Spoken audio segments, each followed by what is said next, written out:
कोकणचं अत्यंत तडफदार, लोकप्रिय, अत्यंत लाडकं असं व्यक्तिमत्व म्हणजे नाथपै, बॅरिस्टर नाथपै. आणि नुसतं कोकणचं नेतृत्व नाही, तर पूर्ण देशातल्या समाजवादी चळवळीचं एक शिलेदार असं त्यांना म्हणता येईल. इतकंच नाही तर असंही म्हणता येईल, की भारतातल्या समाजवादी राजकारणाला पडलेलं एक म्हणजे राजकारणाला पडलेलं आणि प्रत्यक्षात उतरलेलं असं एक अत्यंत मोठं स्वप्न होतं. अमूल्य असं स्वप्न म्हणजे नाथपै. वाजपेयी छोटं आयुष्य जगले, परंतु त्यांची कारकीर्द अत्यंत दैदिप्यमान अशी होती. म्हणजे मला बोलताना अंगावर शहार येते. आज जे व्याख्याते आपल्याला ह्या बॅरिस्टर नाथपैंच्या बद्दल बोलण्यासाठी जे आलेले आहेत, ॲडव्होकेट देवदत्त दिगंबर परुळेकर, हे नाथपैंच्या जन्मगावातले आहेत, वेंगुर्लेचे आहेत. आणि त्यांनी तिथल्या मातीचा सुगंध त्यांच्या व्यक्तिमत्वाला लागलेला असणार निश्चितच. जो सुगंध बॅरिस्टर नाथपैंच्या जवळ होता.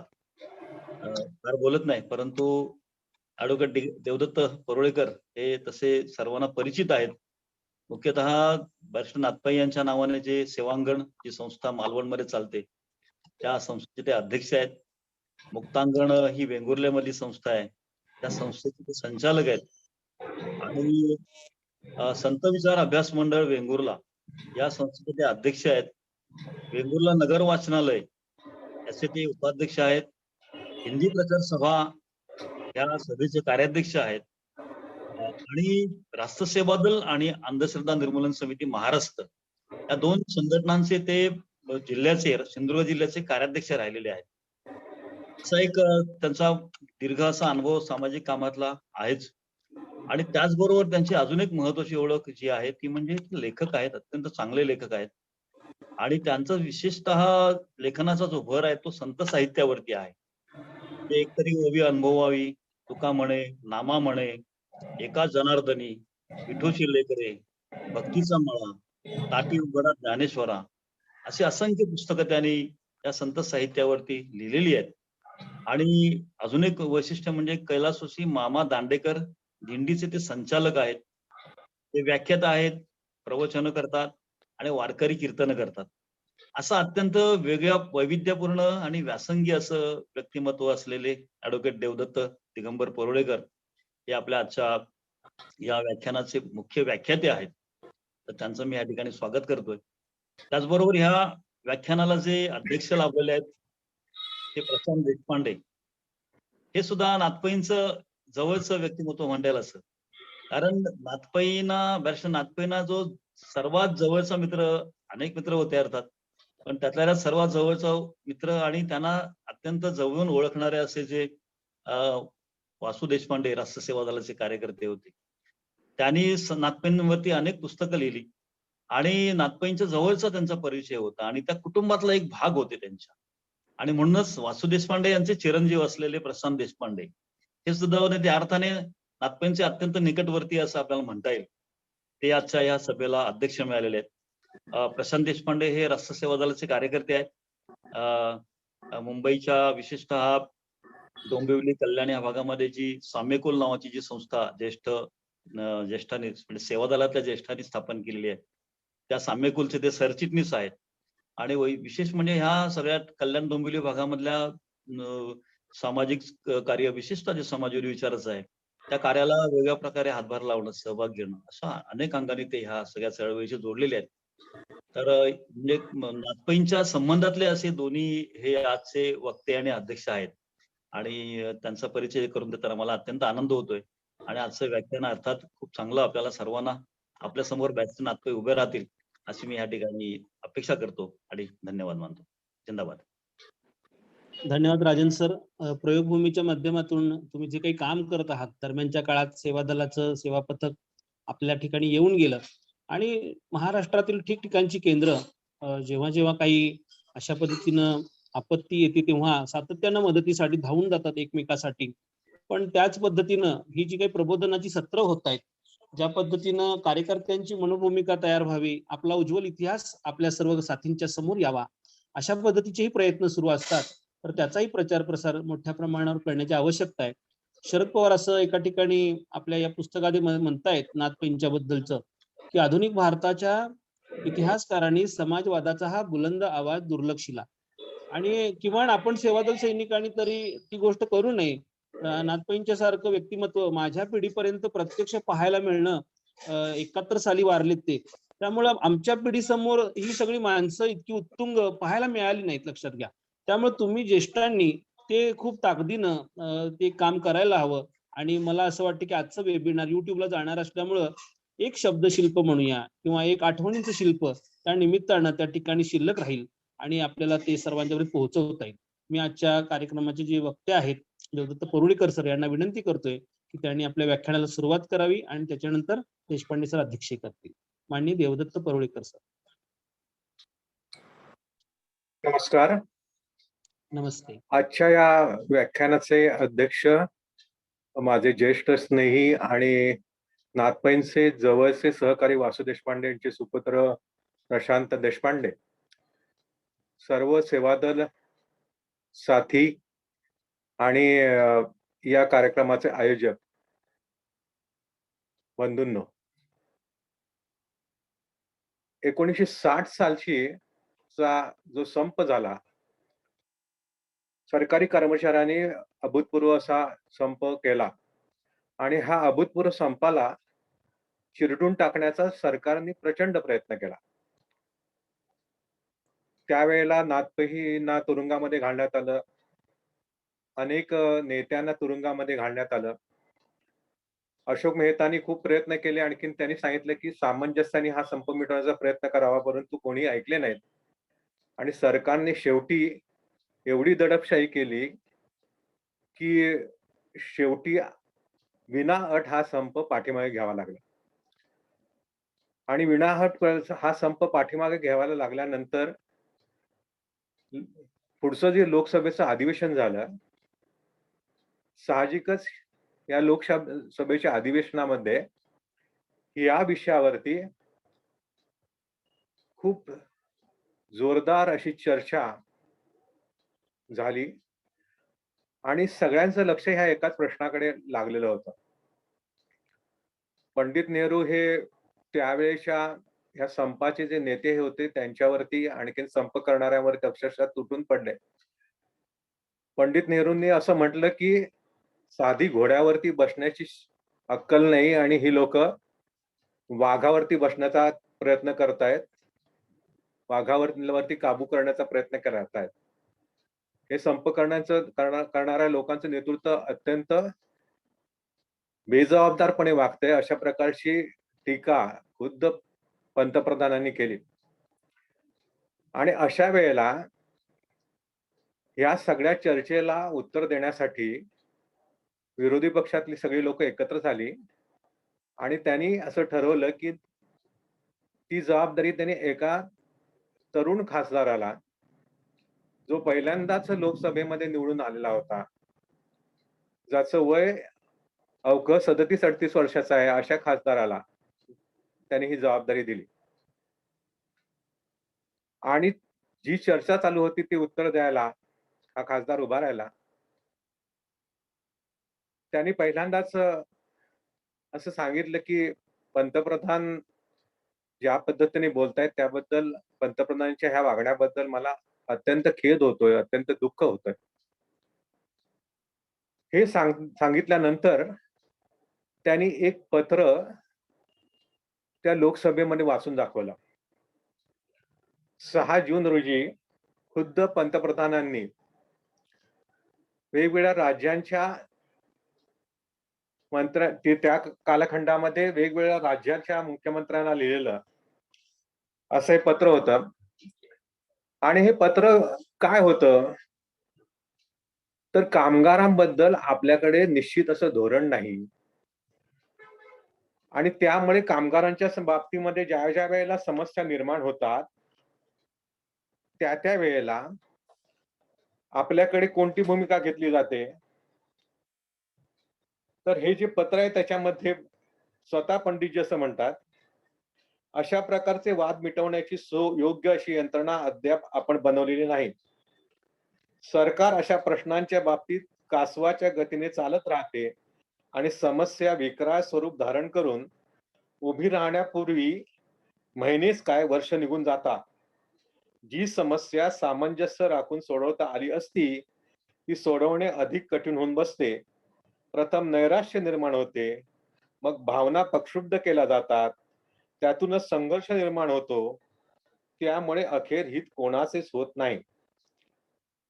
हे जे पंडितजींचं सर्व राज्याच्या मुख्यमंत्र्यांना 3 जून रोजी लिहिलेलं पत्र होतं, हे वाचून दाखवल्याबरोबर अक्षरशः लोकसभा हादरली. सरकारी पक्षामध्ये असलेले नेत्यांची फार चुळबुळ सुरू झाली. आणखीन काँग्रेसचे खासदार चेट्टीवार यांनी हरकतीचा मुद्दा उपस्थित केला, की हे जे सामान्य सभासदांनी पंतप्रधानांनी राज्यांच्या मुख्यमंत्र्यांना लिहिलेले गुप्तपत्र इथं वाचून दाखवू शकतात काय? माझा हा हरकतीचा मुद्दा आहे. परंतु सभापतीने हा हरकतीचा मुद्दा फेटाळून लावला. कारण हा तरुण खासदार असं म्हणाला पुढे, की पंतप्रधानांनी जे लिहिले तो सालंकृत साहित्याचा एक उत्तम नमुना म्हणून वाचण्यासारखे आहे. असे मी म्हटले तर सामान्य सभासदांचे समाधान होईल काय? यावरती बोलणार काय? त्यामुळे ही जी हरकत होती ती सभापतीने फेटाळून लावली. आणखीन त्यामुळे हा तरुण खासदार पुढे बोलायला लागला आणि हा तरुण खासदाराने पुढे खुद्द पंतप्रधानांचं जे आत्मचरित्र होतं ते आत्मचरित्र उघडलं. आणि जवाहरलाल नेहरू ज्या वेळेला इंग्लंडमध्ये जो संप झालेला होता 1926 साली, त्या ब्रिटन मधल्या संपाचा दाखला त्यांनी दिलेला होता. आपल्या आत्मचरित्रामध्येच स्वतः जवाहरलाल नेहरू असं म्हणाले होते, की त्यावेळेला अत्यंत उद्विग्न मनाने जवाहरलाल नेहरूंच्या डोळ्यामध्ये अश्रू आलेले होते असं त्यांनी म्हटलेलं होतं. आणि तिथे जी काही तिथल्या कामगारांची स्थिती आहे त्याबद्दल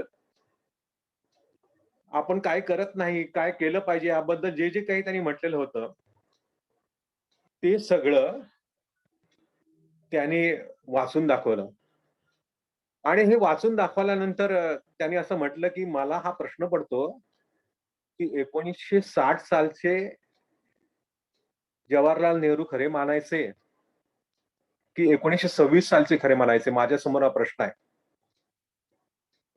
आता हे खुद्द जवाहरलाल नेहरूंच्या समोर तोंडावरती आपण विचार करा, की एक 37 वर्षाचा खासदार त्यावेळेसारखा पंडितजींसारख्या उत्तुंग व्यक्तिमत्वासमोर हे बोलतोय. ते बोलण्याचं धाडस दाखवतोय. आणखीन हे झाल्यानंतर त्यांनी याच्या पलीकडे जाऊन त्यावेळेला बीबीसी कशी वागली होती आणि आताची बीबीसी सरकारधार्जिणी आपल्याकडे आपली आकाशवाणी सरकारधार्जिणी असल्यामुळे फक्त सरकार जे सांगतंय तेच कसं लोकांपर्यंत पोहोचवत आहे आणि संपाबद्दलची योग्य भूमिका कशी पोहोचवली जात नाही लोकांपर्यंत, याबद्दल बीबीसीचे जे प्रमुख होते त्यांनी सरकारला कसं धारेवर धरलेलं होतं हेही वाचून दाखवलं. ह्या सगळ्याचा परिणाम एवढा विलक्षण झाला, की दुसऱ्या दिवशी सगळ्या वृत्तपत्रांमध्ये या तरुण खासदाराचं नी सभा जिंकली अशा प्रकारे सगळीकडे छापून आलं. साहजिकच सरकारला याचा विचार करावा लागला. या तरुण तडफदार खासदाराचं नाव होतं बॅरिस्टर नाथ पै. आपल्याला असं लक्षात येईल, की नाथ पै ज्या वेळेला त्या लोकसभेमध्ये बोलायला उभे राहायचे, त्यावेळेला त्यांचा आवेश, त्यांचं जे वक्तृत्व होतं व्यक्ता दशसहस्र होता ह्याच्याबद्दल काही शंकाच नाही.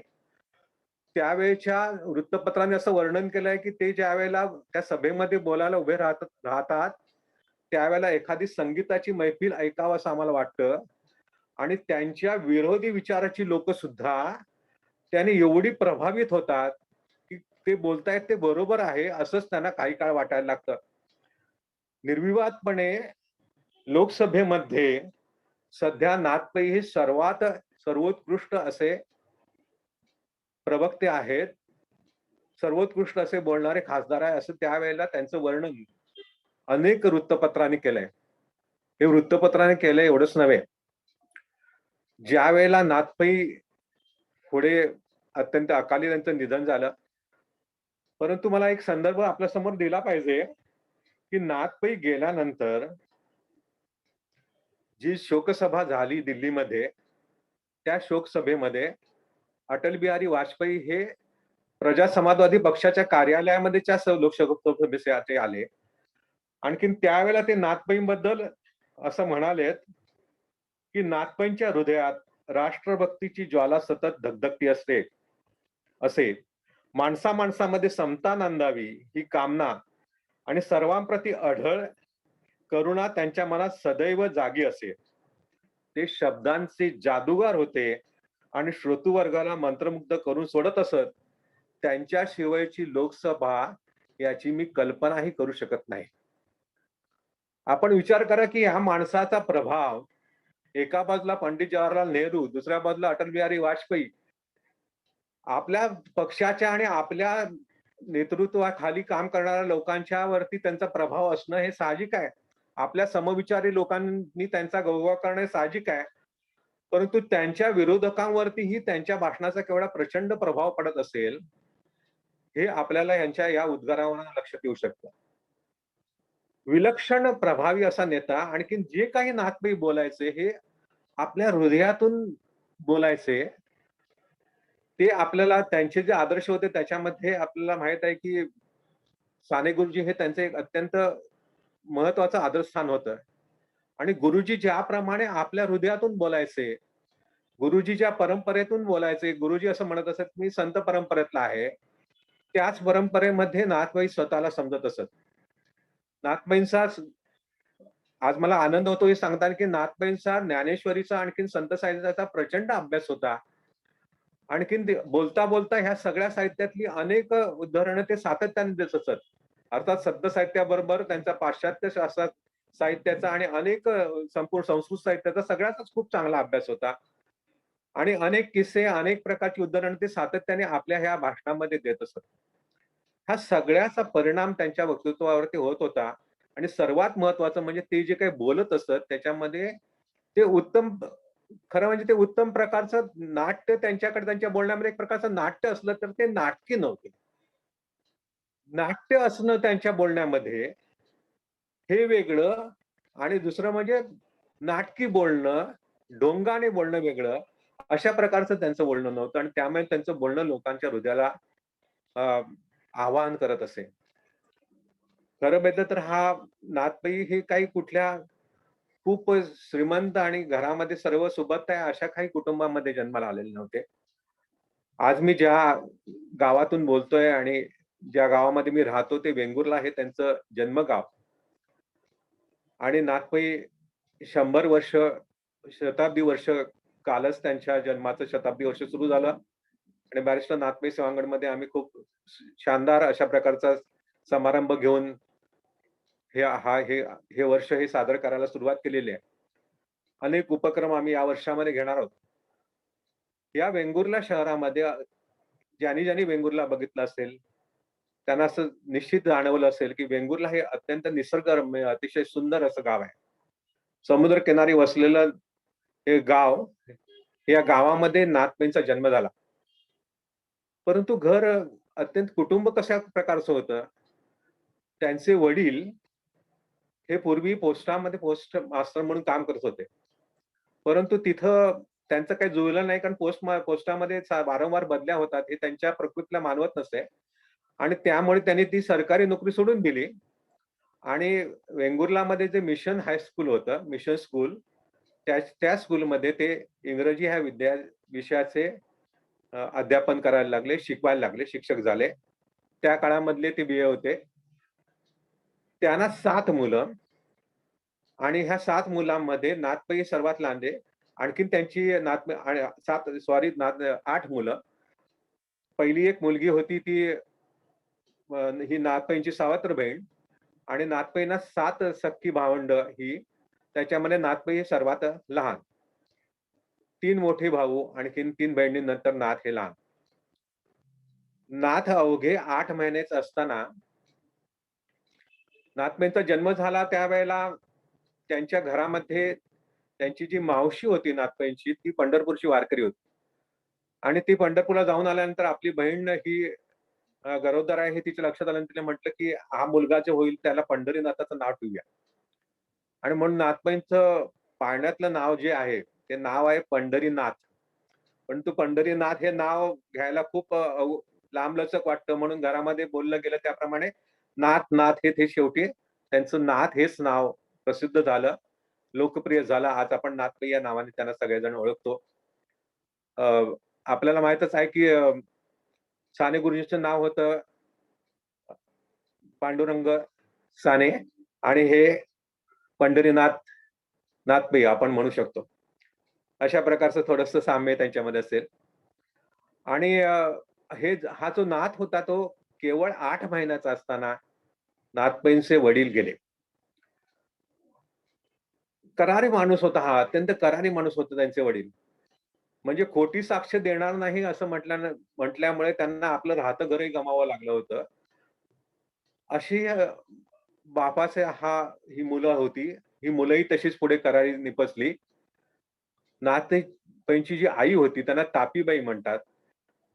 त्यांनी अत्यंत कष्टामध्ये ह्या सगळ्या मुलांना वाढवलं. नाथ लहान असताना वेंगुर्ला जवळ आडारी नावाचं एक गाव आहे. त्या आडारकर कुटुंब म्हणजे नाथबाईच्या आईचं माहेर. त्या मामाने त्यांना थोडी मदत केली आणि नाथबाईच्या दोन्ही बहिणीचे विवाह करून दिले गेले. त्या बेळगावला राहायला होत्या आणि त्यामुळे नाथबाईंचे मोठे भाऊ हे बेळगावला काहीतरी व्यापार करायला मिळेल, काहीतरी आपल्या अन्नपाण्याची सोय होईल म्हणून तिकडे गेले. मधल्या कालखंडामध्ये इथं प्लेगच्या साथीमध्येही नाथबाई खूप आजारी पडले आणि हा आजारपणामध्ये त्यांच्या आईने आणखीन त्यांच्या सावत्र बहिणीने त्यांची खूप सेवा केली आणि त्यामुळे त्यांचं वेगळंच आणखीन एक खूप जिव्हाळ्याचं असं नात निर्माण झालेलं होतं. नाथ हे त्या गावामध्ये वेंगुर्ल्यामध्ये शाळेमध्ये शिकत होते, प्राथमिक शाळेमध्ये. आणि प्राथमिक शाळेमध्ये शिकत असतानाच ते समुद्राच्या ठिकाणी जाऊन बसत आणि वेंगुर्ल्याचं जे दीपगृह आहे त्याची सावली जिथे पडते तिथे एक अतिशय सुंदर असा डाक बंगला आहे आणि समोर मोठे मोठे असे दगड आहेत आणि त्या दगडावरती जाऊन नाथबाई तासनतास बसत असत समुद्राच्या सान्निध्यामध्ये. समुद्राची गाज ऐकत बसत असत आणि केव्हा केव्हा ते बासरीही तिथं वाजवत असत. हा समुद्र, हा निसर्ग, कोकणचं हे सौंदर्य हे त्यांना अत्यंत प्रिय होतं आणि याच्या सगळ्याचा परिणाम समुद्राची ती विशालता, माडांची ती उंची, ह्या सगळ्यांचा परिणाम नाथबाईंवरती होत असणार. आणि हे होत असतानाच कोकणामध्ये जे प्रचंड त्यावेळेचं दारिद्र्य होतं त्याचाही परिणाम त्यांच्या मनावरती होत होता, कारण ते प्रत्यक्षामध्ये त्याचा अनुभव ते घेत होते. घरामध्ये ते दारिद्र्य त्यांना सोसावं लागायचं. कित्येक वेळेला घरामध्ये दोन्ही वेळेचं सुद्धा जेवण नसायचं. अशा वेळेला जेवण झालंय असं दाखवण्याचं, आजूबाजूच्या लोकांना कळू नये म्हणून ती भांडी वाजवली जायची. म्हणजे जेवण वगैरे झालंय, आता संपलंय असं घरामध्ये वातावरण त्या तापीबाईंनी तयार केलं होतं. कुठेही हात पसरायचा नाही अशी त्यांची वृत्ती होती. आणि अशा सगळ्या परिस्थितीमध्ये त्यांची वाढ होत होती. नाथ हे कुशाग्र बुद्धीचे होते. भाषा ह्या त्यांच्या अत्यंत आवडत्या होत्या, परंतु त्यांना गणित फारसं आवडायचं नाही. पण शिक्षकांनी जर शिक्षा केली आणि हातावरती वळ उठली असताना भावाला राग आला, आणखीन भाऊ तक्रार करणार असं लक्षात आल्यानंतर आपल्या भावाला नाथबाई म्हणाले की नाही नाही, तू तक्रार करायची नाही, त्यांनी माझं कल्याण व्हावं म्हणूनच त्यांनी ते केलेलं आहे आणि तू जर तक्रार केलीस तर मला ते चांगलं पुढे शिकवणार नाहीत, म्हणून मला तुम्ही अशी तक्रार करू नका. नाथबाईंनी त्या काळामध्ये असे खूप प्रसंग आहेत की त्याने कॉपी करायला नकार दिला आणि हे असं त्यांची वाढ होत होती. आणि थोड्या दिवसांनी बेळगावला त्यांचे थोरले बंधू गेले, आणखीन त्यांनी तिथे एक धान्याचं दुकान छोटंसं काढलं. मग थोडीशी सोय होईल म्हणून सगळ्या कुटुंबाने वेंगुर्ला सोडून बेळगाव इथं ते सगळं कुटुंब वास्तव्याला गेलं, राहायला गेलं. आणखीन तिथं वास्तव्य त्यांचं सुरू झालं आणि तिथली जी बेनस्मिथ हायस्कूल नावाची शाळा आहे, त्याच हायस्कूलमध्ये नाथबाईंनी प्रवेश घेतला. मला आनंद होतो की त्या शाळेमध्ये मीही शिकलो. मेथॉडिस्ट मिशनची ही खूप जुनी शाळा आहे म्हणजे 1832 साली स्थापन झालेली शाळा आणि अतिशय चांगली शाळा. त्या काळामध्ये त्या शाळेमध्ये 1200 विद्यार्थी होते, म्हणजे तुम्ही कल्पना करा. उत्तम अशी शाळा होती आणि या शाळेमध्ये वरती तिथल्या शिक्षकांनी खूप चांगले संस्कार केले. साहित्याची जी नातपेंना आवड निर्माण, त्या शाळेचं अत्यंत समृद्ध असं वाचनालय आहे. त्यामुळे त्या ठिकाणी ते उत्तम मराठी बरोबरच उत्तम इंग्रजी ग्रंथही वाचायला शिकले. संस्कृत उत्तम शिकले आणि त्यावेळेच्या पद्धतीप्रमाणे इंग्रजी बरोबरच थोडंफार जर्मन आणि फ्रेंच सुद्धा शिकले. नाथपैंना 7 भाषा उत्तम येत असत. पुढच्या कालखंडामध्ये नाथपै 7 भाषांमध्ये उत्तम बोलू शकत असत. नव्हे तर ह्या 7 भाषांमध्ये उत्तम लिहूही शकत असत. तर ह्या तिथं नाथपैंचं जे शिक्षण सुरू झालं ते त्या शाळेमध्ये खऱ्या अर्थाने सुरू झालं. आणि हे शाळेमध्ये शिक्षण सुरू असताना म्हणजे मॅट्रिकच्या जवळ त्या हळूहळू मॅट्रिकच्या जवळपास ते राष्ट्रसेवा दलाच्या कामामध्येही जायला लागले आणि राष्ट्रसेवा दलाचे जणू काय आधारस्तंभ बनले. राष्ट्रसेवा दलाचं कामही त्यांनी त्या ठिकाणी सुरू केलं. राष्ट्रसेवा दलाचा तिथं काम त्यांनी सुरू केलं आणि नंतर मॅट्रिक झाल्याबरोबर तिथल्या लिंगराज कॉलेजमध्ये त्यांनी पहिल्यांदा प्रवेश घेतला. परंतु मला चांगलं आणखी शिकायचं आहे म्हणून तिथून ते पुण्याला फर्ग्युसन कॉलेजमध्ये गेले. आणि पुण्याला फर्ग्युसन कॉलेजमध्ये त्या ठिकाणी गेल्यानंतर पहिल्यांदाच तिथं पुण्याला गोखले करंडक नावाची एक प्रसिद्ध वक्तृत्व स्पर्धा होत असे आणि त्या वक्तृत्व स्पर्धेमध्ये क्रमांक मिळवणं, ते महाविद्यालयाने विद्यार्थ्यांनी त्याच्यामध्ये चमकणं हे मोठं प्रतिष्ठेचं समजलं जायचं. आणि प्रत्येक महाविद्यालयांमध्ये निवडक विद्यार्थी निवडले जायचे आणि म्हणून त्या स्पर्धेमध्ये आपल्याला भाग मिळाला पाहिजे म्हणून मिळावा म्हणून त्यांनी प्रयत्न सुरू केला. त्यांना त्यावेळेच्या वाङ्मय चर्चा मंडळाचे अध्यक्षांना ते भेटायला गेले. हे वाङ्मय चर्चा मंडळाचे अध्यक्ष होते. त्यांचे एका मोठ्या नंतर प्रसिद्ध साथी झालेले, ज्यांच्यावरती त्यांचा परिणामही त्यांच्यावरती झालेला आहे, असे ग.प्र. प्रधान हे त्यावेळेला त्या वाङ्मय चर्चा मंडळाचे अध्यक्ष होते. ते नाथपै ज्यावेळेला त्यांच्याकडे गेले आणि ते म्हणाले की मला ह्या स्पर्धेमध्ये भाग घ्यायचा, तर ते म्हणाले की नाही, ह्या जवळजवळ निवड झालेली आहे नक्की, परंतु म्हणालेले तुम्ही टेस्ट काही घेणार आहात की नाही, तर ही जर टेस्ट तरी मला घ्यायला द्या, म्हणजे तुमची निवड घेण्यासाठी जी काही तुम्ही निवड चाचणी असेल ती मी निवड चाचणी द्यायला तयार आहे. मग ह्या निवड चाचणी घेण्याची ठरली आणि त्याच्यामध्ये जे नाथपै बोलले त्याच्यावरून एवढा प्रभावित झाली लोक की नाथपैंची सुद्धा त्याच्यासाठी निवड झाली आणि नाथपैंनी तो गोखले करंडक फर्ग्युसन कॉलेजला मिळवून दिला, जिंकून दिला. त्यानंतर जी अलाहाबादला इंग्रजी वक्तृत्वाची स्पर्धा व्हायची संपूर्ण देशाची, त्याच्यासाठी सुद्धा नाथपैंची निवड झाली आणि तो करंडक सुद्धा नाथपैंनी फर्ग्युसन कॉलेजला मिळवून दिला. आणि हे सगळं चालू असतानाच, म्हणजे हे नाथपैंच्या कॉलेज जीवनाचं दुसरं वर्ष आहे, हे चालू असतानाच 42 चळवळ सुरू झाली. मोठ्या प्रमाणामध्ये लोकांची, आपल्याला माहित आहे की आपले अनेक नेते तुरुंगामध्ये गेले आणि बरेच समाजवादी साथी हे गुप्त चळवळीमध्ये म्हणजे भूमिगत राहून त्यांनी काम जोरात सुरू केलं. म्हणजे जवळ त्यावेळेची आपल्या 42ची ही जी भूमिगत चळवळ आहे त्याच्यामध्ये आपल्या सेवा दलातल्या साथींचा प्रचंड आणि समाजवादी साथींचा प्रचंड त्यांनी काम केलेलं आहे. त्याचा प्रभाव केवढा प्रचंड होता, म्हणजे अच्युतराव पटवर्धन वगैरे सगळी लोक त्यावेळेला भूमिगत झालेली होती. अच्युतरावांवरती तर त्या काळामध्ये म्हणजे ज्या वेळेला 21 रुपये तोळा सोनं होतं, त्या काळामध्ये अच्युतरावांवरती 3 लाखाचं इनाम होतं. म्हणजे तुम्ही विचार करा की केवढा प्रभाव असेल.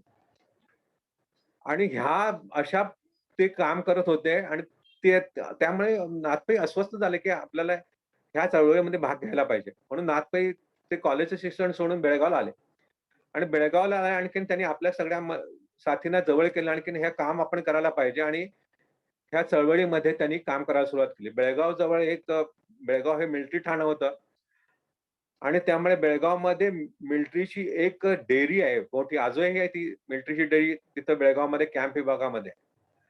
आता डेअरीवर केवढी मोठी डेअरी असेल तर प्रचंड मोठी डेअरी आणि त्याचं जे गवत त्या गुरांसाठी ते एकत्र केलेलं जे होतं गाई म्हशींसाठी त्यांची प्रचंड मोठी अशी गवताची गंजी होती.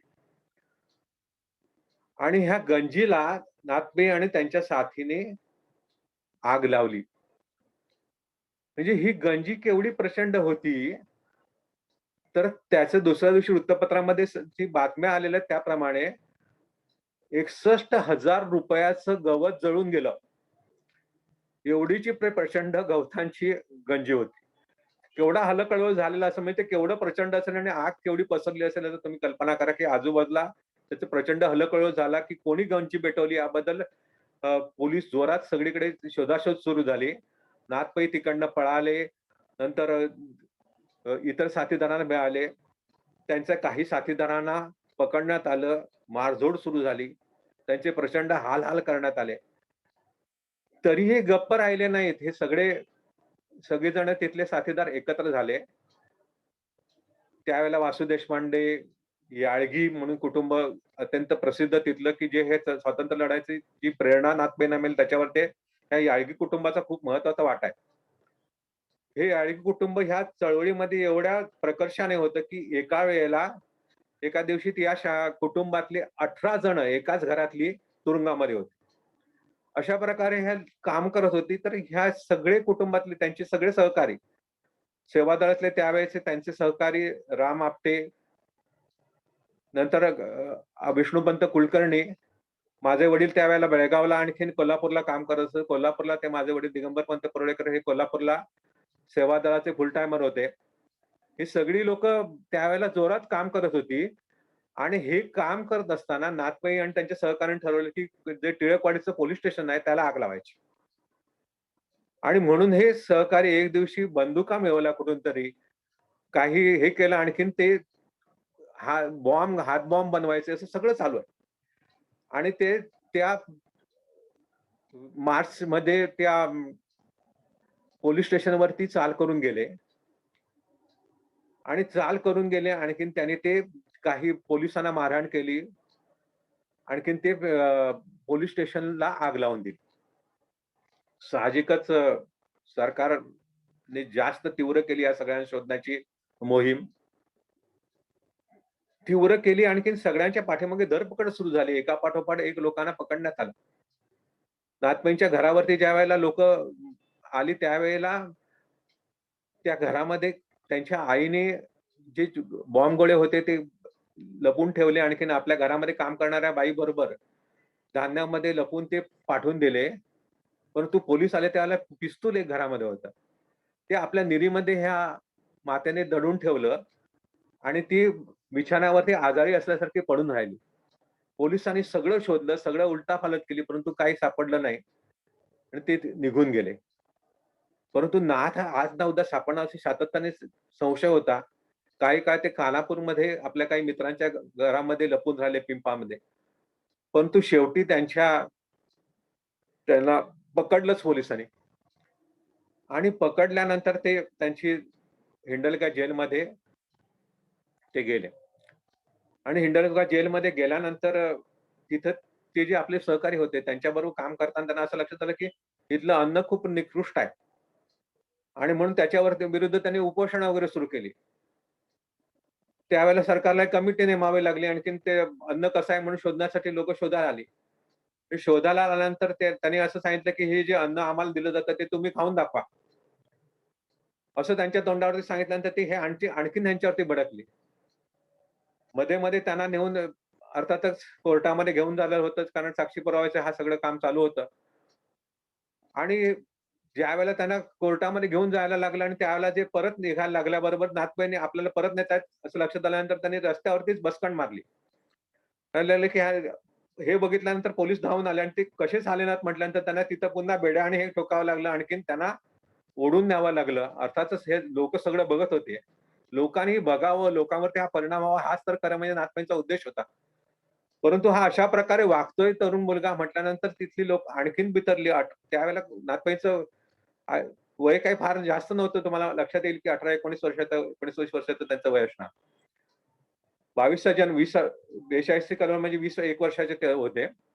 आणि त्यांना अक्षरशः ओढून नेऊन आणि तिथे नेल्यानंतर त्यांना अंधार कोठडीमध्ये एकांतवासामध्ये कोठडीमध्ये ठेवण्यात आलं. 11 महिने ते एकांतवासामध्ये त्या कोठडीमध्ये होते आणि त्याच वेळेला त्या जेलमध्ये अण्णासाहेब सहस्त्रबुद्धे आणि रावसाहेब पटवर्धन सुद्धा होते. आणि रावसाहेब पटवर्धनांना जेव्हा कळलं की हा तरुण मुलगा त्या एकांतवासामध्ये आहे, त्यावेळेला त्यांनी खूप प्रयत्न करून त्याने त्या तुरुंगाच्या अधिकाऱ्यांची समजूत घातली आणि ते म्हणाले की त्यांना माझ्या बरोबर ठेवा, मी त्याला असं काही करायला देणार नाही. आणि म्हणून त्यांना रावसाहेब पटवर्धनांबरोबर ठेवण्यात आलं आणि रावसाहेबांबरोबर ते राहायला लागले आणि त्याचा परिणामही नाथपैंवरती खूप महत्वाचा झाला, मोठा झाला. आणि रावसाहेबांबरोबर असताना अनेक ग्रंथांचंही त्यांनी परिशीलन केलं, लोकांबरोबर ते बोलत असत आणि ह्याच तुरुंगामध्ये दररोज रात्री नाथपै ज्ञानेश्वरीवरती प्रवचनही करत असत. ते अतिशय सुंदर ज्ञानेश्वरीवरती प्रवचन करायचे आणि त्यामुळे तिथले जे इतर खेडूत आणि इतर लोक त्यांच्याबरोबर होती त्यांना ते खूप आवडायला लागलं. आणि इथं ते सगळं काम करत असताना तरी नाथपैने हा गुन्हा कबूल करावा म्हणून पोलिसांनी त्यांना प्रचंड मारलं, अक्षरशः तुडवलं, इतकं मारलं की कदाचित त्यांना जो पुढे हृदयरोगाचा त्रास झाला तो ह्या मारहाणीचा परिणाम असण्याची शक्यता आहे. अक्षरशः त्यांना तुडवलं आणि त्यामुळे त्याचा परिणाम झाला असण्याची शक्यता आहे. आणि ज्या वेळेला कोर्टामध्ये ही केस चालली त्यावेळेला हाच मुद्दा महत्वाचा ठरला. त्यांची जी वैद्यकीय तपासणी केलेली होती त्या डॉक्टरने असं सांगितलं की या मुलाला हृदयविकाराचा हा विकार आहे. तर या वयाच्या मुलाला असा विकार होऊ शकतो का? तर त्यावेळेला ते म्हणाले की आमच्या माहितीप्रमाणे या वयाच्या मुलाला हा विकार होऊ शकत नाही. मग कशाचा हा परिणाम असेल? तर हा पोलिसांनी केलेल्या मारहाणीचा परिणाम असू शकेल का? तर डॉक्टर म्हणाले की हो, असू शकेल. अशी साक्ष झाल्यानंतर ती संपूर्ण केसच पालटली. त्याच्या विरोधी साक्षी पुरावे असणं शक्य नव्हतं, कारण साक्षीदार साहजिकच कोणी त्यांच्या विरोधी पुरावे दिले नाही. आणखीन म्हणून त्या खटल्यातून त्यांची सुटका झाली, परंतु नाथपै अक्षरशः तुरुंगातून बाहेर आले नाहीत. त्यांच्यावरती अनेक खटले त्यावेळेला चालू होते. ते आणि त्यांच्या साथीदारावरती. आणखीन मग देशाला स्वातंत्र्य मिळालं, आणखीन म्हणजे स्वातंत्र्य जवळ यायला लागलं. आणखीन इंग्लंडमध्ये ज्यावेळेला सत्तापालट झाला, त्याला सत्तापालट झाल्यानंतर तुरुंगातील अनेक कैदी बाहेर पडले आणि ज्यावेळेला ते कैदी बाहेर पडले त्यावेळेला नाथपै सुद्धा बाहेर पडले. आणि ते मग बाहेर आल्यानंतर तिथल्या रिंग लॉज कॉलेजमध्ये त्यांनी आपलं ग्रॅज्युएशन पूर्ण केलं. आणखीन त्याच वेळेला आपल्या देशाला स्वातंत्र्य मिळालं. आणि स्वातंत्र्य मिळाल्यानंतर नाथपैंच्या आईचे वडिलांचं खरं म्हणजे स्वप्न होतं की आपला एकतरी मुलगा हा बॅरिस्टर व्हायला पाहिजे. आणि त्यामुळे आपल्या वडिलांचं हे स्वप्न जे आहे ते पूर्ण करायचं नाथपैंनी ठरवलं. सगळ्या त्यांच्या मित्रांनी, सहकार्याने त्यांना मदत केली. खरं म्हणजे घराची आर्थिक स्थिती नव्हती, परंतु सगळ्यांनी मदत केली. आणखीन त्यांना इंग्लंडला पाठवण्यात आलं पुढचं शिक्षण करण्यासाठी. बॅरिस्टरचे शिक्षण घेण्यासाठी ते इंग्लंडला गेले आणि 1 वर्ष तिथं ते काम करायला लागले. त्याच वेळेला तिथल्या मजूर पक्षाच्या बरोबरच्या नेत्यांचेही त्यांचे जवळचे संबंध आले. त्यांच्याबरोबरही ते काम करायला लागले. समाजवादी युवकांची संघटना, आंतरराष्ट्रीय संघटना त्यांनी त्यावेळेला स्थापन केली. आणखी त्या लोकांबरोबरही ते काम करायला लागले. ही संघटना त्यांच्या दृष्टीने आणि सेवादलाच्या दृष्टीने सुद्धा खूप महत्वाची आहे. आणि ह्या संघटनेचे पुढे नाथपै अध्यक्ष झाले. परंतु हे सगळं काम करत असताना इंडियन मजलिस नावाची ही संघटना होती, त्याचेही त्यावेळेला ते अध्यक्ष झाले. ब्रिटन मधल्या वृत्तपत्रांमध्येही त्यावेळेला ते लिहायला लागले. आणि हे सगळं काम तिथं करत असतानाच पहिली निवडणूक जाहीर झाली. आणि म्हणून 1952 साली प्रजा समाजवादी पक्षाने बेळगाव मधून निवडणूक लढवण्यासाठी नाथपैंची निवड केली. आणि म्हणून हे शिक्षण अर्धवट ठेवून नाथपै बेळगावला पुन्हा आले. त्यावेळेला बेळगाव मुंबई प्रांत जो होता त्या मुंबई प्रांतामध्येच बेळगाव हा विधानसभा मतदारसंघ होता. आणि ह्या विधानसभा मतदारसंघामध्ये नाथपै प्रजा समाजवादी पक्षाचे उमेदवार म्हणून, त्याचबरोबर पोद्दार हे त्या काळामध्ये काँग्रेसचे उमेदवार म्हणून, आणखीन एक स्वतंत्र उमेदवार म्हणून दळवी हे उभे राहिलेले होते.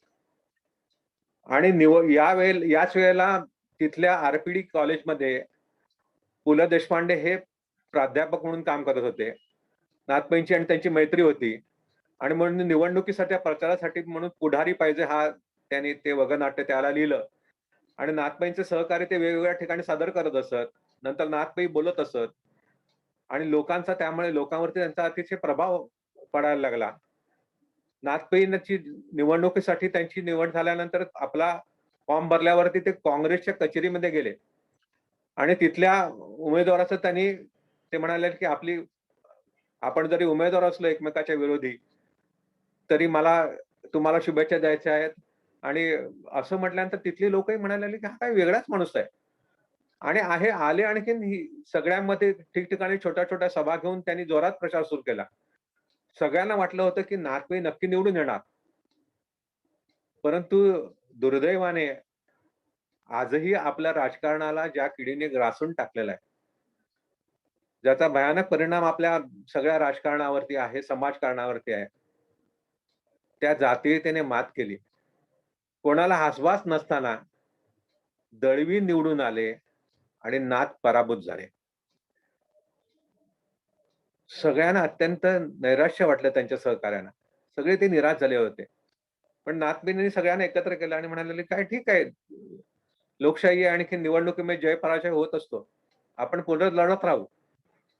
त्यांनी सगळ्यांना धीर दिला आणि ते म्हणाले, की "मला माझं शिक्षण पूर्ण करून मी पुन्हा लोकांच्या सेवेसाठी येतो." म्हणून नाथपाई पुन्हा इंग्लंडला गेले आणि इंग्लंडला त्यांनी आपली बॅरिस्टरीचं काम सुरू केलं. बॅरिस्टरीचं शिक्षण पूर्ण करत होते आणि हे शिकत असतानाच त्यांचं जे आंतरराष्ट्रीय युवक संघ जो होता, त्या संघाचं सुद्धा काम वाढत होतं. त्याच वेळेला ते त्या संघाचे अध्यक्ष म्हणून निवडले गेले आणि व्हिएन्नाला जी परिषद झाली ऑस्ट्रियामध्ये, त्या ठिकाणी ते गेले आणि त्या ठिकाणी ते गेले आणखीन परिषदेचे अध्यक्ष म्हणून ते संपूर्ण युरोपभर फिरले, अनेक ठिकाणी बोलले. त्यांच्या वक्तृत्वाचा परिणाम सगळ्यांवरती होत होता आणि याच वेळेला राष्ट्र सेवा दलाला त्यांनी या संघटनेचं सभासद बनवून घेतलं. लक्षात घ्या की आपली राष्ट्र सेवा दल ही संघटना ही आंतरराष्ट्रीय स्तरावरती पहिली नेली ती ही नाथपाईंनी नेली. त्याचं संपूर्ण श्रेय नाथपाई नाही.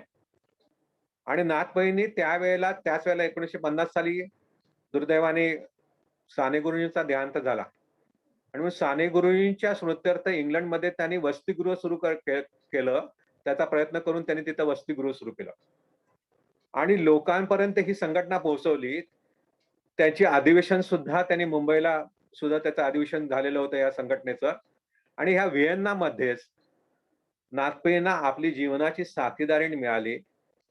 क्रिस्टल तिचं नाव आणि तिच्याशी नाथपाईंचे प्रेमाचे संबंध जुळून आले. ती पुढे त्यांची साथीदार बनली, जीवनसाथी बनली.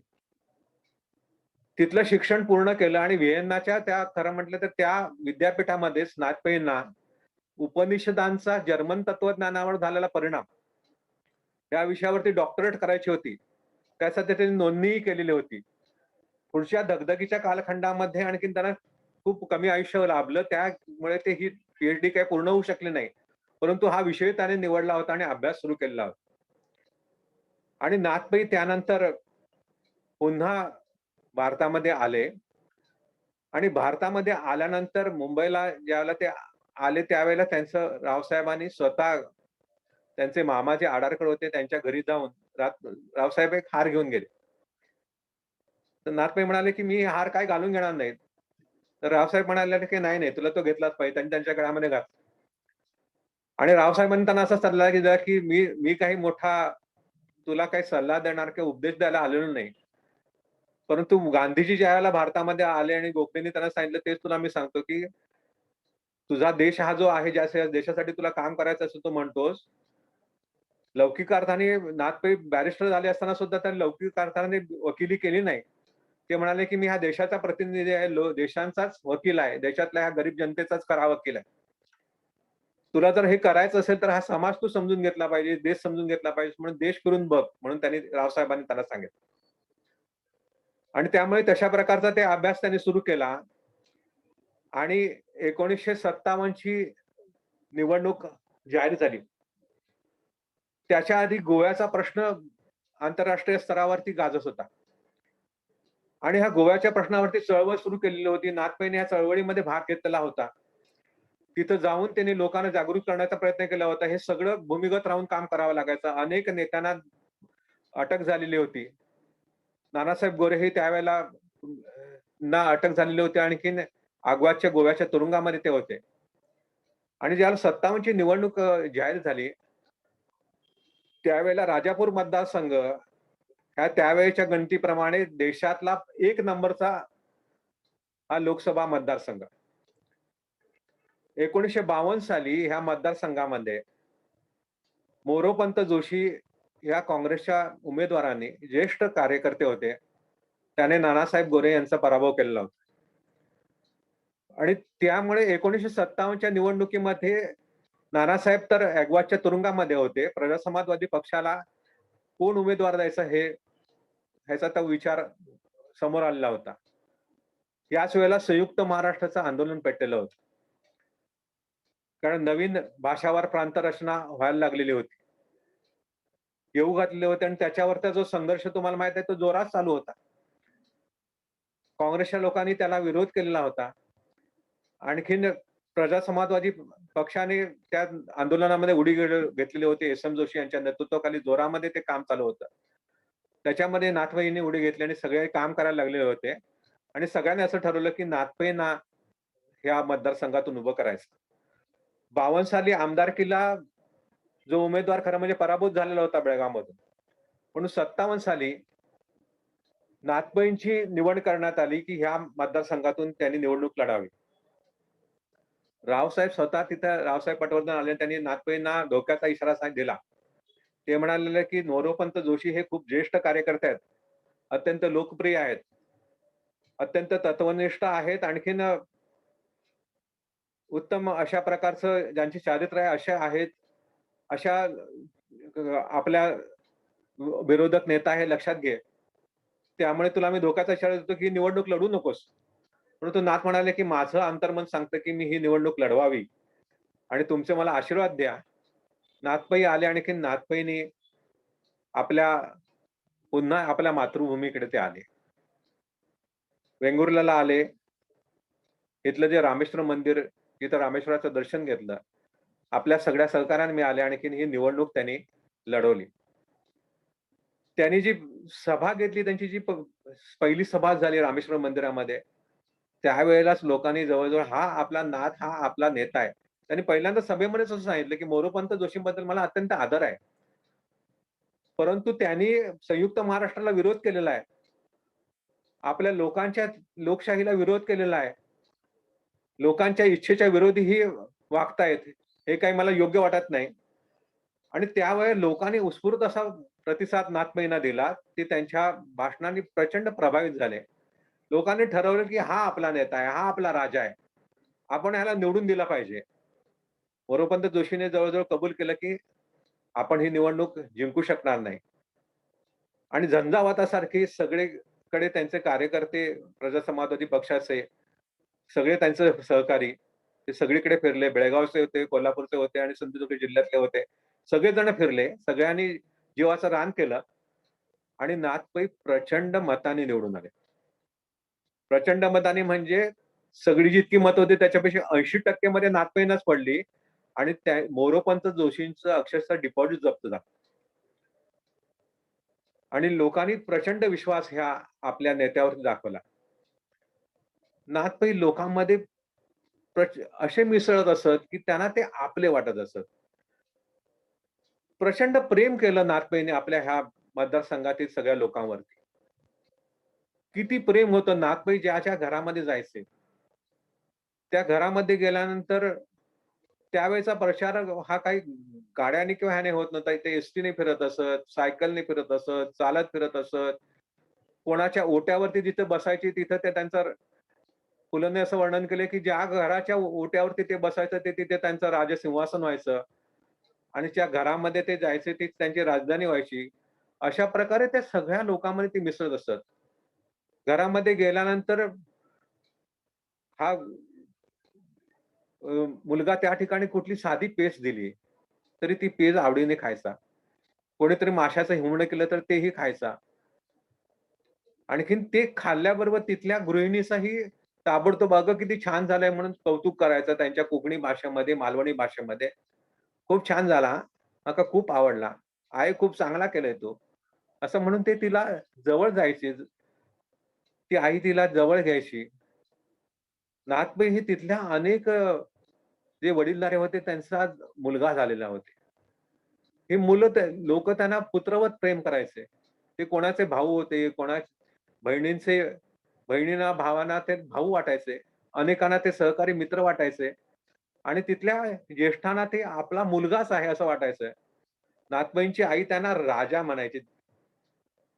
आणखीन हे जे राजा त्यांना त्यांच्या आईने दिलेलं जे टोपण नाव आहे तेच इथल्या कोकणच्या लोकांनाही वाटायचं, की हा आपला राजा आहे आणि हा आपल्या राजाला आपण तिथं लोकसभेमध्ये राज्य करायला पाठवलं. अत्यंत लोकप्रिय ते होते आणि लोकप्रिय होते ते नुसते लोकप्रिय नव्हते. काय काम करायचे ते? ज्या वेळेला कोकणावरती कुठल्याही आपत्ती निर्माण झाली त्यावेळेला ते धावून यायचे. म्हणजे वेंगुर्ल्याच्या जवळ मोचेमाड नावाचं गाव आहे आणि मोचेमाडच्या पलीकडे शिरोडा नावाचं गाव आहे. मध्ये खाडी आहे. आणि ह्या खाडीला वरती त्यावेळेला पूल झालेला नव्हता. ह्या खाडीमधनं एक वऱ्हाड जात असताना नाव उलटली. आणखीन काही लोक बुडून मृत्युमुखी पावले. ही बातमी वाचल्याबरोबर दुसऱ्या दिवशी नाथपै तिकडून आले दिल्लीवरून. होडीतून त्यांनी पलीकडे गेले. त्या कुटुंबियांना भेटले. त्यांचं सांत्वन केलं. एवढंच नव्हे, तर आल्याबरोबर त्यांनी तिकडच्या ताबडतोब मुंबईला पीडब्ल्यूडी खात्यामध्ये गेले, की केव्हा होणार हा पूल? हे काम तुम्ही सुरू केलं पाहिजे.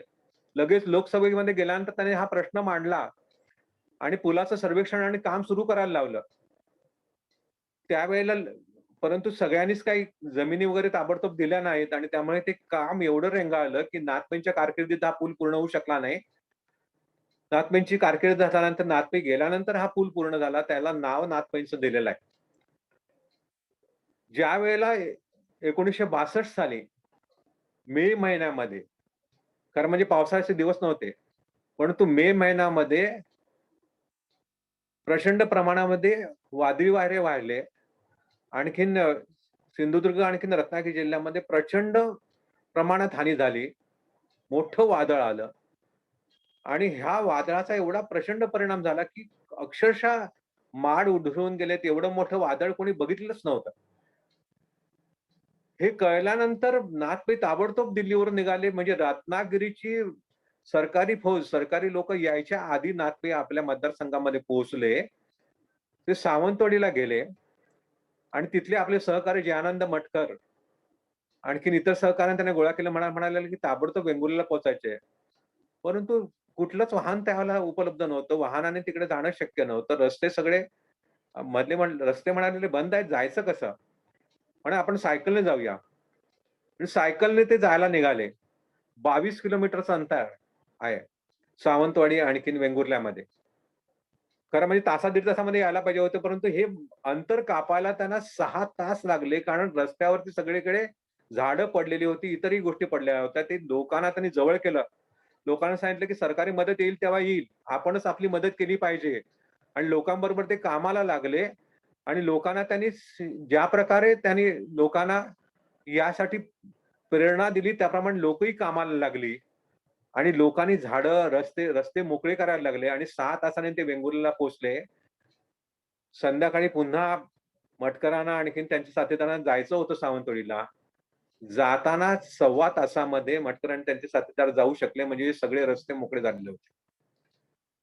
ज्या ठिकाणी ते घरोघर गेले, लोकांचे चिखल तुडवत गेले, सायकलीने गेले. ज्या ठिकाणी खाड्यांवरती पूल नव्हते त्या ठिकाणी पोहत अक्षरशः इकडून तिकडे गेले.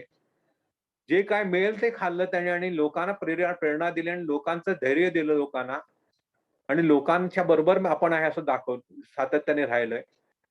आणि त्यामुळे लोक आणखीन ह्या आपल्या खासदाराच्या प्रेमामध्ये पडली, या नेत्याच्या प्रेमामध्ये पडली. लोकांमध्ये ते जनसामान्य होऊन राहत असत आणि त्याचबरोबर राष्ट्रीय आणि आंतरराष्ट्रीय स्तरावरती हा अत्यंत प्रभावीपणे आपल्या वक्तृत्वाने तिथेही ते लोकसभा गाजवत असत. परंतु ते ही महत्वाची गोष्ट अशी की ज्याची प्रत्येक लोकसभा अधिवेशनानंतर आपण जणू काही ह्या आपल्याला निवडून दिलेल्या लोकांचा नोकर आहे, अशा प्रकारच्या भूमिकेतून ते आपल्या मतदारसंघात येत असत आणि मतदारसंघातील गावोगावी जाऊन या अधिवेशनामध्ये मी काय केलं ह्याचा अहवाल आपल्या सभेमध्ये लोकांना सांगत असत. राष्ट्रीय आणि आंतरराष्ट्रीय प्रश्नाबद्दल सुद्धा आपल्या मतदारांचं ते लोकप्रबोधन करत असत अत्यंत सोप्या भाषेमध्ये. आणि त्याच अत्यंत सोप्या भाषेमध्ये भारत आणि चीन यांच्यामधला काय संघर्ष आहे हे सुद्धा ते तिथल्या लोकांना पटवून देत असत. संरक्षणाच्या बाबतीमध्ये जे काही चर्चा लोकसभेमध्ये झालेल्या आहेत त्याच्यामध्ये नाथपै सरकारवरती ज्या द्वेषाने तुटून पडले आणि त्यामुळे दोन्ही जी त्यांच्या कारखान्यामध्ये चीनने केलेलं आक्रमण, पाकिस्तानने आपला बळकावलेला भूप्रदेश त्याच्याबद्दल केलेलं आक्रमण, त्यानंतर पाकिस्तान विरुद्ध करावं लागलेलं आपल्याला युद्ध, ह्या सगळ्यामध्ये प्रत्येक वेळेला नाथपैने सरकारला आधी जाग करण्याचा प्रयत्न केला होता.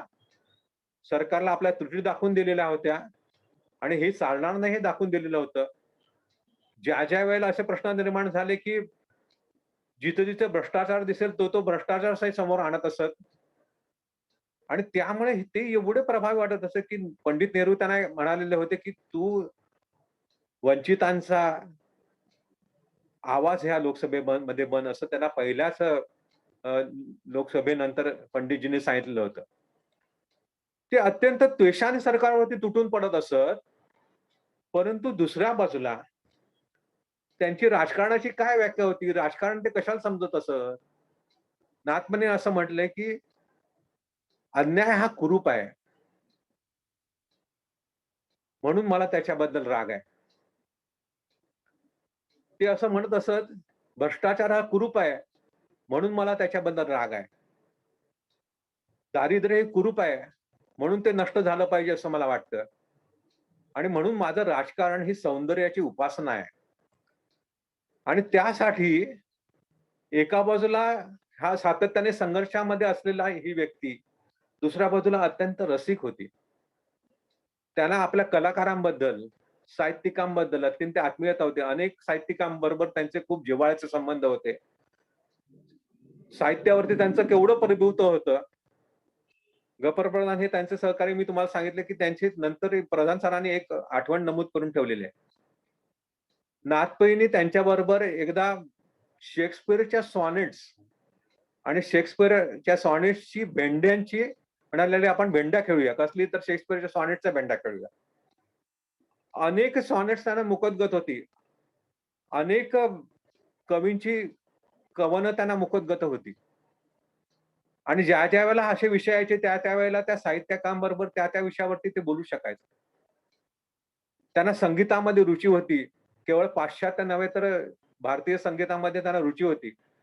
आणि भारतीय संगीत आंतरराष्ट्रीय स्तरावरती गेलं पाहिजे म्हणून कुमारची मैफिली व्हायला पाहिजेत असे प्रयत्न त्यांनी केलेले आहेत. पु ल देशपांडे तर त्यांचे सहकारी होते. म्हणून त्यांच्या घरामध्ये अनेक ज्या वेळेला खासगी मैफिली होतं त्या ठिकाणी नाथपै जात असत. ज्यावेळेला चांगली नाटकं असत तर ते नाटकं बघायला एखाद्या सामान्य प्रेक्षकांबरोबर ते जाऊन तिथं बसत असत. परंतु ज्या वेळेला हे सेक्शन चालू असे त्यावेळेला तर पुलंनी कधी तरी फोन केला आणि म्हणाले की अरे आज मैफिल आहे, तू येतोस काय? तर ते म्हणायचे की नाही पुरुषोत्तम, आज जरा गृहपाठ आहे, होमवर्क आहे. होमवर्क म्हणजे काय? तर उद्या काहीतरी महत्वाचा प्रश्न लोकसभेमध्ये मांडायचा आहे. म्हणून ते लोकसभेच्या ह्या सगळ्या अहवालांचा काटेकोरपणे अत्यंत बारकाईने अभ्यास करायचे. अनेक ग्रंथांचा ते अभ्यास करायचे. त्यांनी आपल्या जी भारतीय राज्यघटना आहे त्याचा अभ्यास करण्यासाठी एक आपली वेगळी प्रत बनवलेली होती. म्हणजे प्रत्येक पानाच्या बरोबर एक कोरं पान घालून त्यांनी वेगळं बाइंडिंग करून घेतलेलं होतं आणि आपल्या नोट्स त्याच्यामध्ये त्यांनी काढून ठेवलेल्या होत्या आणि त्याचा अभ्यास करून त्यामुळे अत्यंत प्रभावीपणे ते मांडू शकत असत. कुठलाही प्रश्न मांडायचा म्हणून तो कसाही मांडला असं नाही, तर त्याचा खूप अभ्यास केला, आणखीन तो लोकांपर्यंत मांडला, प्रभावी भाषेमध्ये मांडला. हे त्यांचं अभ्यास आणि वक्तृत्वाला एक प्रकारे, त्यामुळे त्यांच्या वक्तृत्वाला एक प्रकारचं तेज निर्माण होत असे. त्यांचं वक्तृत्व ऐकावं असं वाटत असे. पंडित जवाहरलाल नेहरू पासून त्यांच्या त्या कारकिर्दीमध्ये पंडित जवाहरलाल नेहरू, लालबहादूर शास्त्री आणि इंदिरा गांधी हे जे पंतप्रधान झाले, त्यांना सगळ्यांना असं वाटायचं की नाथपैंचं वक्तृत्व आपण ऐकलं पाहिजे.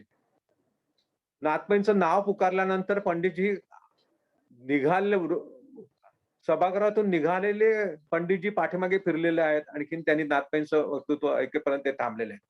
ते बोलतायत काय हे ते ऐकत असत. आपल्या घरामध्ये नाथपैंना कित्येक वेळेला पंडितजी आपल्याकडे बोलवत असत चहापानासाठी येण्याच्यासाठी.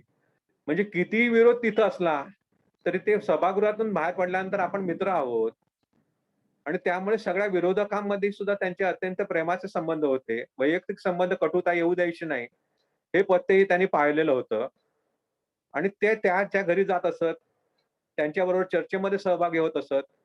त्यामुळे पंडितजींनी अनेक आंतरराष्ट्रीय समस्यांच्या बाबतीमध्ये प्रतिनिधी म्हणून नाथपैंना परदेशामध्ये पाठवलेलं आहे. परदेशामध्ये त्यांनी भारताचं प्रतिनिधित्व केलेलं आहे. पंडितजी आणखीन इंदिराजींना असं वाटत होतं की नाथपै आपल्या पक्षामध्ये यावेत आणि आपले आंतरराष्ट्रीय संबंधाच्या त्यांचा जो दांडगा अभ्यास होता तो बघून त्यांना असं वाटत होतं की आपले परराष्ट्र मंत्री व्हावेत. परंतु नाथपैंच्या बाबतीमध्ये कधीच शक्य नव्हतं. नाथपैंने ह्याला ठाम नकार दिला आणि हे त्यानंतर म्हणून नाथपै हे सातत्याने 1 नव्हे 2 नव्हे 3 वेळा आपल्या मतदारसंघातून लोकसभेवर निवडून गेले. 35व्या वर्षी नाथपै हे पहिल्यांदा लोकसभेचे खासदार बनले आणि त्यानंतर 14 वर्ष ते लोकसभेचे खासदार होते. आपल्या मतदारसंघाचा सर्वांगीण विकास व्हायला पाहिजे म्हणून त्यांनी कोकण विकास परिषद स्थापन केली आणि त्याची अधिवेशनं त्यांनी 4 वेळा ह्या दरम्यान घेतली आणि इथल्या कोकणच्या समस्या त्यांनी राष्ट्रीय स्तरावरती मांडण्याचा प्रयत्न केला. अर्थात विरोधी पक्षाचे खासदार होते त्यामुळे त्यांच्या इच्छा असून जेवढं काम करायला पाहिजे होतं तेवढं होत नव्हतं.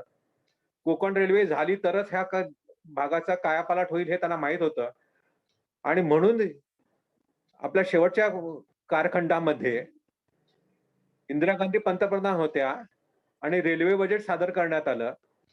त्या रेल्वे बजेटला नाथपैंनी एक कपात सूचना, 1 पैशाची कपात सूचना सुचवली. कशासाठी? हे कोकण रेल्वेचं सर्वेक्षण व्हायला पाहिजे. अर्थात त्याला संघटना काँग्रेसच्या सुद्धा लोकांनी पाठिंबा दिला सरकारला आणि त्यामुळे नाथपैंची सूचना मंजूर होऊ शकली नाही.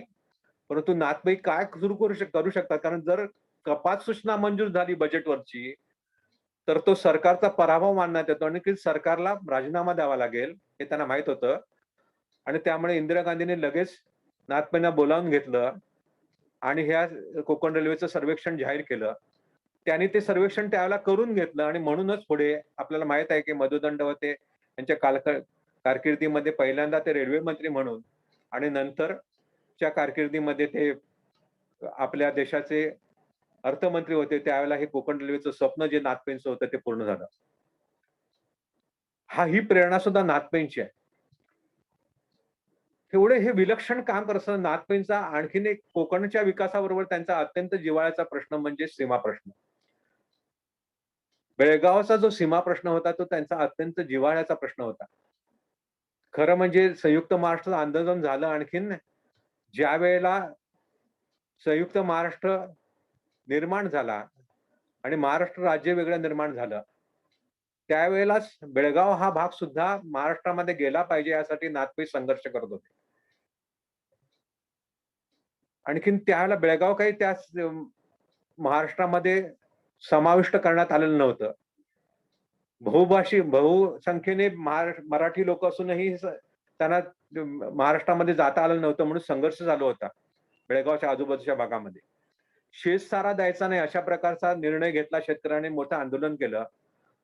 त्यावेळेला नाथपै, त्यांचे सहकारी राम आपटे आणि बळवंतराव सायनाक या तिघांनाही पोलिसांनी अटक केली. नाथपै हे स्वतः खासदार असताना सुद्धा त्यांना अटक झाली आणि 4.5 महिन्यांची शिक्षा झाली. ज्या वेळेला महाराष्ट्र राज्य निर्माण झालं त्यावेळेला नाथपै बेळगावच्या हिंडलगा तुरुंगामध्ये होते. त्या आनंदाच्या प्रसंगामध्ये सुद्धा त्यांनी तुरुंगामध्ये नसं म्हटलं की माझा बेळगाव सुद्धा, बेळगाव आणि हा प्रांत सीमा भागामध्ये सुद्धा हा महाराष्ट्रामध्ये सामील झाला पाहिजे. आणि म्हणून त्यांनी तो जो लढा होता तो तीव्र केला. खूप आंदोलनं केली. आपला जीव प्राणही पणाला लावला. या कालखंडामध्ये नाथपै हे आजारी होते. हृदयविकाराचा त्यांचा जो विकार होता तो बळावलेला होता. त्यांचा क्रिस्टल बरोबर विवाह झाला होता आणि 2 छोटीशी मुलं त्यांना झालेली होती. आणखीन 61 साली त्यांचा पहिला मुलगा जन्माला आला. आणखीन दुसराही मुलगा त्यांना नंतर झाला.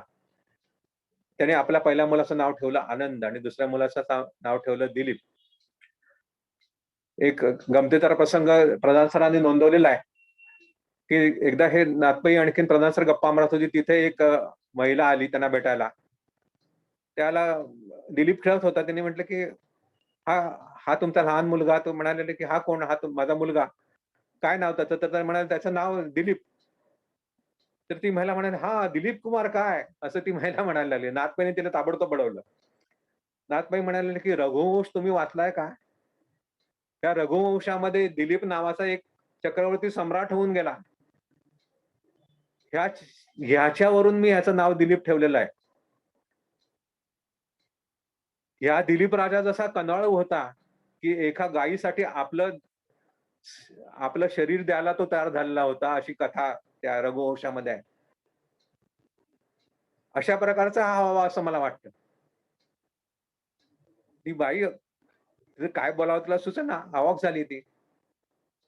आणि अशा प्रकारे ते एका बाजूने शरीर साथ देत नाहीये.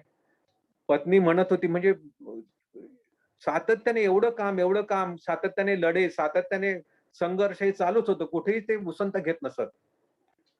आणि हे सातत्याने चालू आहे ह्याची सारखी काळजी त्यांच्या पत्नीला वाटायची. ती त्यांचे सहकारी म्हणायची, "यू आर किलिंग हिम." तुम्ही त्यांना मारताय. परंतु नाथांच्या जी त्यांची मनाची अवस्था होती ती हृदय थांबायला ते म्हणालेले, की "हे माझं जे हृदय आहे ना, ते धडधडतंय ते हे माझ्या संघर्षामुळे आणि हे जी मला प्रेरणा आहे त्याच्यामुळे धडधडतंय. त्यामुळे ते चालू आहे." आणि त्यामुळे ते कुठेही माघार घ्यायला तयार नव्हते. अत्यंत त्यांचं हृदय त्यांना साथ देत नसताना सुद्धा ते त्यावेळेला जे महाबळेश्वरला जे साहित्य संमेलन झालं तिथं त्यांना प्रमुख वक्ता म्हणून बोलवलं. खरं म्हणजे एखाद्या विरोधी पक्षाचा एखाद्या नेत्याला केवळ तो उत्तम वक्ता आहे म्हणून त्यांना त्या साहित्य संमेलनामध्ये वक्ता म्हणून बोलवलं आणि त्यांचं तेही भाषण खूप वाचलं. त्यांनी साहित्यिकांना जागं केलं आणि साहित्य कशासाठी पाहिजे? जर लोकांची वेदना साहित्य मांडत नसेल, लोकांचे प्रश्न जर साहित्य मांडत नसेल, तर त्या साहित्याला अर्थ काय? अशा प्रकारे त्यांनी हाक दिली साहित्यिकांना. त्यांचे अनेक जे मित्र होते त्याच्यामध्ये मंगेश पाडगावकरांसारखे कवी होते. मंगेश पाडगावकर त्यांना भेटायला गेले. त्यांचा एक काहीतरी प्रश्न होता. त्यावेळेला ते नोकरीमध्ये होते आकाशवाणीच्या. तर त्याने परिस्थिती नाथपैंची बिछाणावरतीच होते. त्यांनी म्हटले, की "मंगेश तुझा तो प्रश्न सुटला काय?" तर "नाही" म्हणाले, "माझा अजून तो प्रश्न सुटला नाही आणि मी उद्या त्याच्यासाठीच नभोवाणी मंत्र्यांना भेटण्याचा प्रयत्न करतोय." त्याने ताबडतोब फोन लावला. हा प्रसंग आम्हाला वेंगुर्ल्यातल्या लोकांना नाथपंथीची जेव्हा 25वी पुण्यतिथी साजरी करण्यात आली वेंगुर्ल्यामध्ये, त्यावेळेला प्रत्यक्ष त्यावेळेचे भारताचे पंतप्रधान इंदरकुमार गुजराल यांनी स्वतः त्यांच्या तोंडातून हा प्रसंग आमच्या समोर पुन्हा सांगितला. ते म्हणाले, की "मी त्यावेळेला नभोवाणी मंत्री होतो आणि नाथचा मला फोन आला." नाथ अनेक आपल्या सहकाऱ्यांना त्यांच्या एकेरी नावाने बोलत असतात. ते म्हणाले, "इंदर, लक्षात घे," म्हणाले, "की आम्ही राजकारणी आहोत. काही वर्षानंतर आमची राजकारणाची नावं कोणी विसरून जातील लोकं. राजा भोज लोकांच्या लक्षात राहत नाही, परंतु कालिदास आजही लोकांना आठवतो. परंतु आपली जी पावलं आहेत ती समुद्रावरच्या त्या रेतीमध्ये उमटल्यासारखी पावलं असतात. ती समुद्राच्या लाटेबरोबर नाहीशी होतात. परंतु हे जे साहित्यिक आहेत, हे कवी आहेत, हे अजरामर आहेत. ते पुढच्या शतकानुशतकं लोकांमध्ये ते राहणार आहेत. त्यामुळे त्यांनी जे सिंहासन मिळवलेलं आहे ते अढळ आहे. आणि त्यामुळे या साहित्यिकांचा तू सन्मान करावा असं मला वाटतं. मराठीतील हे मंगेश पाडगावकर हे मोठे कवी आहेत. त्यांना तू त्या सन्मानाने वागावंस असं मला वाटतं. असं म्हटल्यानंतर दुसऱ्या दिवशी त्यांना भेटून गेलेला साहजिकच मंगेश पाडगावकरांचं ते काम झालं हे वेगळं सांगण्याची आवश्यकता नाही. अशा प्रकारचा जिव्हाळा त्यांना सगळ्यांबद्दल होता. आणि हे असं काम करत असताना कोकण विकास परिषदेचं अधिवेशन लागलं मुंबईला, लोक जाऊ नको म्हणून सांगत असताना तिथे तर गेले. तिथेही ते बोलले, बोलू नको असं सांगत असताना, डॉक्टर सांगत असताना बोलले. त्यानंतर त्याच वेळेला लोकसभेची निवडणूक जाहीर झाली. 71 सालची निवडणूक. खरं म्हणजे 72 साली लोकसभा विसर्जित होणार होती. परंतु इंदिरा गांधींनी ते 1 वर्ष आधीच विसर्जित केली. कारण त्यावेळेला राष्ट्रीयकरण बँकांचं त्यांनी केलेलं होतं. पाकिस्तान विरुद्धचं युद्ध त्यांनी जिंकलेलं होतं.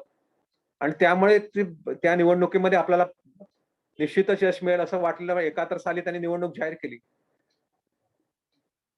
आणि या सगळं असताना हे नाथपैंनी ठरवलं की नाथपैंची पुन्हा ती निवडणूक लढवण्यासाठी त्यांनी जायचं ठरवलं. याच दरम्यानमध्ये आणखीन एक महत्वाचा प्रश्न लोकसभेमध्ये त्यांनी हाताळलेला होता, तो म्हणजे न्यायसंस्था श्रेष्ठ की लोकसभा श्रेष्ठ अशा प्रकारचा वादविवाद झाला.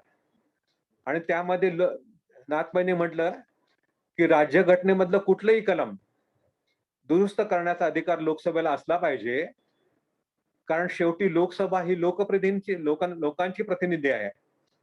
आपल्या लोकसभेचं अधिष्ठान जे आहे ते लोक आहेत आणि आपणच खरे कायदे बनवतो, लोकच खरे कायदे बनवतात आणि त्यामुळे हे त्यांना अधिष्ठान आहे. कुठलेही कलम, कुठल्याही कायद्याचं कुठलेही कलम दुरुस्त करण्याचा अधिकार लोकांना असायला पाहिजे.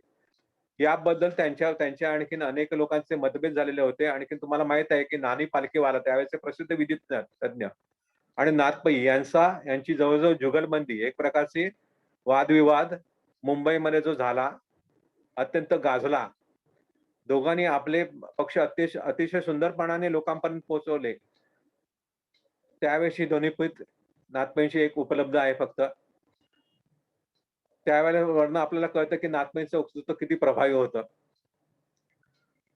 तर त्यावेळेला नाथपैंनी हा मुद्दा मांडला, आणखीन हा मुद्दा उचलून दाखवला. अशा प्रकारची घटना दुरुस्ती करावी असंही त्यांनी नंतर आणीबाणीच्या विरोधही लोकांचे जे अधिकार आहेत, मूलभूत अधिकार ते नष्ट होऊ नयेत यासाठी ही घटना दुरुस्ती सुचवलेली होती. अर्थात ही मंजूर झाली नाही, परंतु त्याचं महत्व नंतर लोकांना कळलं.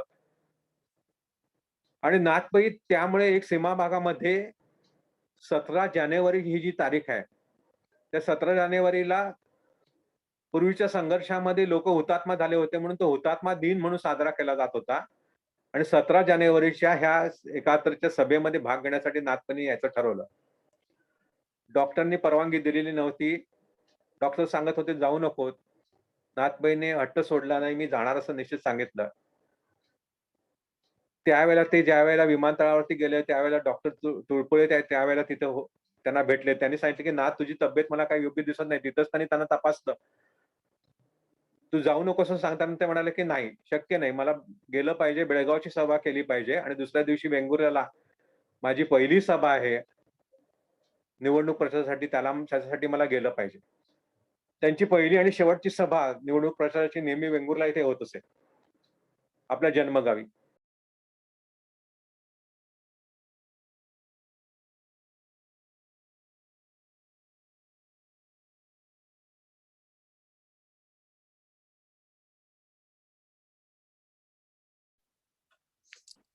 हॅलो सर, आपला माईक बंद झालाय.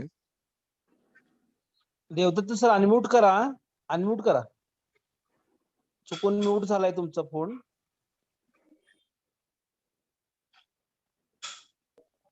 देवदत्त सर.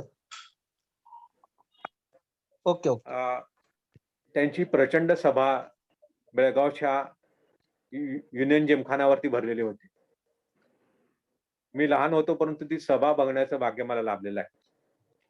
नाथपैंचं शेवटचं भाषण मी प्रत्यक्ष ऐकलेलं आहे. ते सगळं भाषण मला काय कळण्याच्या वयाचा मी नव्हतो, परंतु त्यांचा तो प्रचंड प्रभाव त्या संपूर्ण प्रचंड भरलेल्या सभेवरती होता. 10 मिनिटच बोलायचं असं सगळ्या सहकार्याने सांगितलं असताना नाथपै जवळजवळ 1 तासभर बोलले. 1 तासभर लोक मंत्रमुग्ध होऊन ऐकत होते. आणि मी माझ्या जीव पणाला लावेन लोकसभेमध्ये हा प्रश्न मी निश्चित सोडवेन, यासाठीच माझं आयुष्य आहे, माझा हा प्रश्न मी निश्चित तुमचा सोडवेन, अशा प्रकारच्या प्रकारे त्यांनी घोषणा केली. आणखी ते त्या ठिकाणी बोलले आणि ती भाषण संपता संपता जवळजवळ ते कोसळायच्याच अवस्थेमध्ये होते. ते आपल्या सहकाऱ्यांना म्हणाले, की आज मी बेळगावच्या ऋणातून मुक्त झालो. त्या घरी त्यांना आणण्यात आलं आणि त्याच रात्री 12:15च्या सुमारास त्यांना तो पुन्हा हृदयविकाराचा हार्ट अटॅक आला, हृदयविकाराचा धक्का आला. खूप प्रयत्न झाले, परंतु नाथपै वाचू शकले नाहीत. ही बातमी अशा अवस्थेमध्ये वेंगुर्ल्यापासून सगळीकडे पसरली. मतदारसंघामधनं अक्षरशः हजारो लोक त्यांची आवडती जी फुलं होती, बकुळीची फुलं, ती बकुळ फुलांच्या फुलांचे अनेक हार घेऊन त्या ठिकाणी पोहोचले. की नाथपैंची जी त्यावेळेला शवयात्रा निघाली तीही माझ्या डोळ्यासमोर आहे. अक्षरशः प्रचंड समाव होता. आणखीन ती छोटी छोटी 2 मुलं त्या गॅलरी मधून ती बघत होती. त्यांनी आपल्या पत्नीला सांगितलं होतं, की जर मी गेलो तर तू व्हिएन्नाला परत जा आणि पुढे तिथंच राहा. खरं म्हणजे लोकांना असं वाटलेलं, की हे असं तिने करू नये. परंतु नाथपैंनी सांगितलेले उद्गार अगदी महत्त्वाचे होते आणि योग्यच होते. नाथपै गेल्यानंतर व्हिएन्नाला त्यांची पत्नी जाणार आहे हे समजल्यानंतर इंदिरा गांधींनी त्याच्यासाठी तिला केवळ नोकरी मिळावी म्हणून व्हिएन्नामध्ये भारताशी एक एम्बॅसीचा एक भाग तयार केला आणि भारताचं टुरिस्ट ऑफिस व्हिएन्नामध्ये खोललं आणि त्याची तिला प्रमुख नेमली आणि त्यांना व्हिएन्नाला पाठवलं. आपल्या 2 छोट्या मुलांना घेऊन त्या व्हिएन्नाला गेल्या. तरी त्यांच्या कुटुंबाचे संबंध त्याच्यानंतरही भारताशी आणखीन या सगळ्या भूमीशी राहिलेले अनेक वेळा ते भारतामध्ये येत असत. आणखीन ते सातत्याने आपल्या वडिलांनी काय केले याबद्दलही त्यांची मुलं बोलत असत. त्यांना मराठी उत्तम कळतं. त्यांच्या मोठ्या मुलाला उत्तम मराठी कळतं. लहान मुलगा 4 वर्षाचा होता, त्यामुळे त्यांना ते करणं शक्य नाही. परंतु ते प्रेम त्या कुटुंबाचं आजही या भूमीशी राहिलेलं आहे. काही वर्षापूर्वी क्रिस्टलबाई गेल्या. नाथपै ज्यावेळेला मालवणला गेलेले होते त्यावेळेला ते असं म्हणाले, की या चिवला बीच वरती एक छोटीशी झोपडी बांधून राहावं असं मला वाटतं. म्हणून नाथपैच्या सगळ्या सहकार्यांनी ठरवलं, की या चिवला बीच वरती त्यांचं स्मारक व्हायला पाहिजे. म्हणून 1980 साली त्यांच्या सगळ्या सहकार्यांनी मिळून नाथपै सेवांगणची स्थापना केलेली आहे. त्यांचं स्मारक म्हणून तिथं ह्या विचाराचं काम आम्ही सातत्याने चालू ठेवलेलं आहे. 1971 ची निवडणूक झाली आणि मधु दंडवते यांना उमेदवार म्हणून वास्तविक मधु दंडवते हे नगरचे आणि ते त्यावेळेला मुंबईला कॉलेजमध्ये शिकवत होते. परंतु त्यांना उमेदवार म्हणून प्रजासमाजवादी पक्षाने उभा करायचं ठरवलं. त्यांच्या विरोधी त्यावेळेचे इथले संस्थानिक उभे होते प्रत्यक्षात, परंतु लोक त्यांच्या पाठीमागे उभे राहिले. आणखीन मधु दंडवते निवडून आले. नाना निवडून आले. आणखीन त्यानंतर लोकांनी जितकं नाथपैंवरती प्रेम केलं तितकंच नानावरती केलं आणि नाना त्यानंतर 5 वेळा, तब्बल 5 वेळा लोकांनी इकडच्या त्यांना निवडून दिले. अशा प्रकारचा हा विलक्षण आपल्या समाजवादी विचारांचा आपण म्हणून राजदूत होता आंतरराष्ट्रीय, अशा प्रकारचं त्यांचं व्यक्तिमत्व होतं. नाथपैंच्या वैयक्तिक आणखीन कौटुंबिक जिव्हाळ्याच्या प्रश्नांबद्दल किंवा त्यांचं जे काही हे होतं त्याबद्दल मी फारसं बोललो नाही. कारण आपल्याला आपल्या सभेचे जे अध्यक्ष आहेत प्रशांत देशपांडे, त्यांनी प्रत्यक्षात नाथना खूप जवळून माझ्यापेक्षा बघितलंय. त्यांचे मामाच ते म्हणायचे. तर त्याबद्दल त्यांच्याकडनं ऐकायलाही आपल्याला सगळ्यांना आवडेल. या ठिकाणी राष्ट्रसेवादारांनी मला ही जी संधी दिली. नाथपै हा खूप आमचा प्रेमाचा आणि जिव्हाळ्याचा विषय आहे. त्यामुळे किती बोलावं आणि काही बोलू नये असं वाटत राहतं. आणि तो खरं बघितलं तर नाथपै ज्या चरित्रांचं आपण पुन्हा पुन्हा वाचन केलं पाहिजे, अभ्यास केला पाहिजे, जे प्रेम त्यांना कसंही प्रेम मिळालं पाहिजे, ज्या व्यक्तिमत्वाकडनं खूप काही आपल्याला शिकता येऊ शकेल अशी जी प्रभावी व्यक्तिमत्व होऊन गेली. आणि मगाशी त्याने उल्लेख केला अक्षरशः 48 वर्षाच्या आयुष्यामध्ये माणूस काय करू शकतो. म्हणजे आजही ते वाचताना आपल्याला असं वाटतं, की अरे ही खरोखर म्हणजे ही जादूच आहे काहीतरी वेगळी. तर अशा प्रकारचा जो प्रभाव गाजू शकतो, इतक्या भाषांवरचं प्रभुत्व, इतकं प्रचंड वक्तृत्व, इतकं प्रचंड कर्तृत्व असलेली ही व्यक्ती आपल्याला लाभली. आणि ही आपल्या राष्ट्रसेवा दलांना घडलेली असं ती म्हणायचे. म्हटल्यानंतर राष्ट्रसेवा दलाचं केवढं आपण भाग्यवान आहोत बघा, किती मोठी माणसं आपल्याला या संघटनेने दिलेली आहे. तर अशा प्रकारे आपण त्यांचं ऋण ते सातत्याने आपण आपल्या हृदयामध्ये साठवून ठेवूया. पुन्हा एकदा मला या ठिकाणी बोलण्याची संधी दिली त्याबद्दल आयोजकांचे आभार मानतो आणि थांबतो. धन्यवाद. देवदत्त सर, तुम्ही ज्या तपशिलांना आता आमच्या समोर ठेवलेलं आहे, खरं तर हे जेव्हा युट्यूबला जाईल ही खूप महत्वाची गोष्ट तुमच्या मुखातून आमच्या समोर आणि इथून पुढे सुद्धा तरुण पिढी समोर पोहोचणार आहे. आणि तुमची जी काही तपशील आहेत ते खूप महत्वाचं आहे. आणि तुम्ही एक छोटंसं का होईना, एक आता आपल्याला माहिती आहे रॅपिड रिडिंग साठी छोटी पुस्तकं असतात, तर नाथांच्यावर तुम्ही काही लिहावं. कारण काय आहे की आता मोठी मोठी पुस्तकं पोहोचवणं, सर्वदूर पोहोचवणं हे थोडं फार आता अवघड झालेलं आहे. अशा वेळेला कार्यकर्त्यांसाठी तर का होईना या जन्मशताब्दी निमित्तानं तुम्ही लिहिते पण व्हायला पाहिजे अशी जरूर जरूर आणि जरूर करूया. उद्देशकांना माहिती पण अशी जी तुम्ही माहिती दिली त्याबद्दल हो हो. तर ही जी माहिती आपण पोहोचवली त्याबद्दल मी कृतज्ञता व्यक्त करतो. आणि आजच्या कार्यक्रमाचे जे अध्यक्ष आहेत प्रशांत देशपांडे सर, यांना विनंती करतो की त्यांनी आपला अध्यक्ष मनोगत व्यक्त करावं. नमस्कार. नमस्ते. ॲडव्होकेट देवदत्त परुळेकर, संजय रेंदाळकर, श्रीकांतजी आणि माझे अन्य सहकारी. आता आपण ॲडव्होकेट देवदत्त परुळेकर यांना ऐकलं आणि अतिशय सुंदरपणे नाथपेंच्या व्यक्तिमत्वाचा आणि विचाराचा परिचय करून दिला. तसं पाहिलं तर इतक्या कमी वेळात या उत्तुंग व्यक्तिमत्वाचा आणि यांच्या कार्याचा परिचय करून देणं हे अवघड काम. पण परुळेकर यांनी आपल्या रसाळ वाणीने अतिशय सुंदरपणे नाथपेंचा आपल्याला परिचय करून दिला. मी त्यांचा अत्यंत ऋणी आहे.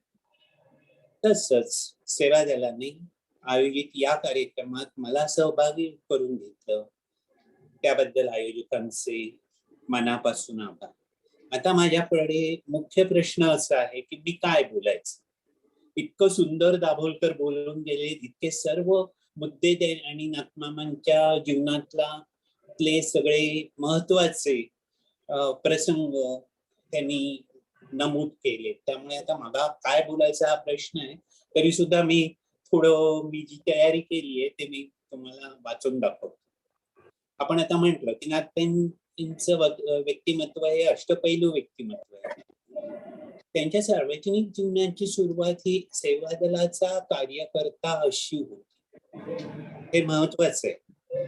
आपल्या सहकारी कार्यकर्त्यांनी विचार संपन्न असावं हा त्यांचा आग्रह असायचा. त्यासाठी त्यांना सेवा दलाची बौद्धिक महत्वाची वाटत असते. त्याने आपले कार्यकर्ते हे अंधभक्त केले नव्हते. त्याचबरोबर कोणी सहकारी काम करताना चुकला तर ते त्याला जाहीरपणे कधी त्यांनी हे नाही केली किंवा चूक दाखवली नाही. उलट आपल्या कामातून त्याला त्याची चूक दाखवून देत असत. सहकार्यांसाठी तो एक धडा असेल, शिक्षण असेल. तर त्यांचा स्वातंत्र्य संग्रामातील आणि गोवामुक्ती आंदोलनातील सहभाग असाच उल्लेखनीय होता. त्या सर्वाबद्दल आता मी बोलत नाही. थोडस मी त्यांच्या संसदपटुत्वाबद्दल बोलणार आहे. नाथपे एक उत्कृष्ट संसदपटू होते. राजकारण ही त्यांची जीवननिष्ठा होती. तो त्यांचा व्यवसाय नव्हता. एक व्यासंगी, अभ्यासू, हजरजबाबी खासदार म्हणून ते प्रसिद्ध होते. आज राजकीय नेता म्हटलं की जी प्रतिमा आपल्या डोळ्यासमोर येते त्याच्याशी विसंगत अशी नाथपेंची प्रतिमा होती. पंडित जवाहरलाल नेहरू, लाल बहादूर शास्त्री आणि इंदिराजी या पंतप्रधानांचा कार्यकाळ हा नाथपेंचा कार्यकाळ. नाथपै अतिशय तयारीने संसदेत बोलायला उभे राहत. आता परुळेकरनी ज्याप्रमाणे सांगितलं तेव्हा अनेकदा नेहरू आपल्या केबिन मधून येऊन नाथपेंचं भाषण ऐकायला सभागृहात बसत. त्यांच्या भाषणातल्या ते नोंदी घे.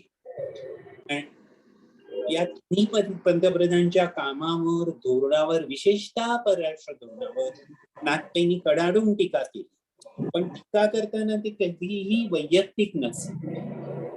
तसा सत्तारूढ पण त्यावेळी सत्तारूढ पक्ष पण विरोधकांचा योग्य सन्मान ठेवत असे, विरोधकांच्या सकारात्मक टीकेची दखल घेतली जात असे.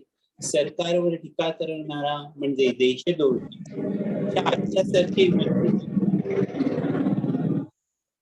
पंडित. इथे एक मला मुद्दाम सांगावंसं वाटतं की पंडितजींच्या निधनानंतर त्यांना आदरांजली वाहताना नाथपै म्हणाले होते, जर्मनी को अपना रिफॉर्मेशन धर्म उद्धार मिला था, इटली को रेनेसांस सांस्कृतिक क्रांति मिली थी, फ्रांस को अपनी रेवोल्यूशन महान क्रांति मिली थी, लेकिन जवाहरलाल में रिफॉर्मेशन, जवाहरलाल में हमारी और हमारा रेवोल्यूशन केंद्रित था.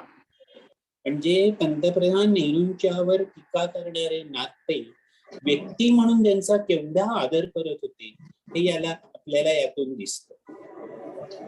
आता परुळेकरांनी सांगितलं की संसदेच्या सार्वभौम बद्दल ते फार जागरूक होते, कारण ती जनतेची खरी प्रतिनिधी होती. त्यामुळे संसदेला घटनादुरुस्तीचा अधिकार असला पाहिजे हा त्यांचा आग्रह होता.